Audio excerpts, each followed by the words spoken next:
A firm raises its price and makes more money. Another firm does the same and makes no money. The difference? PED. Let's break it down.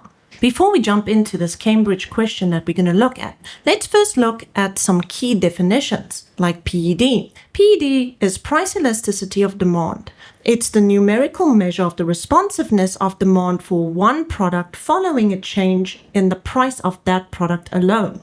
The formula for PED is the percentage change in the quantity demanded of a product divided by the percentage change in the price of that product. PED has a negative sign. This indicates the relationship between price and quantity demanded. They have a negative or inverse relationship. That is, if price goes up, the quantity demanded goes down, and vice versa. If PED is greater than 1, for example, if PED's value is -2, remember we ignore the sign, so we're going to use +2, so +2 is greater than 1, then the value is elastic or relatively elastic.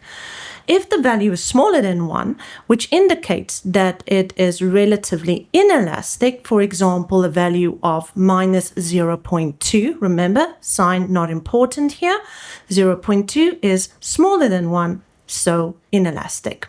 Total revenue is price times quantity. Now we get to the question. Analyze how price elasticity of demand can influence a firm's pricing decisions.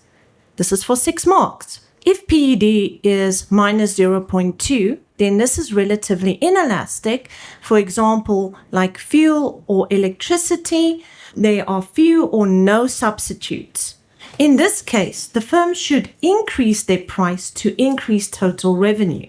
If the value is -2, this indicates that it's relatively elastic. For example, groceries, there are loads of substitutes.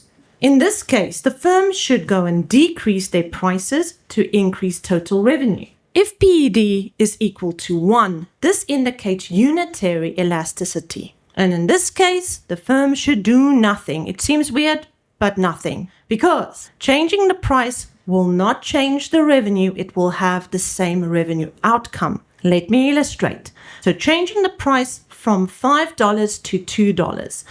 This will mean a difference in quantity demanded as well from 2 to 5. So if I take 5 times 2, gives me 10. If I take 2 times 5, gives me 10. You're just going to be wasting your money changing prices on shelves, changing prices on menus. If you are interested in these PowerPoint presentations, they are available on my community. YouTube believes you'd like this other video. Be sure to check it out as well. See you in the next one. Bye-bye.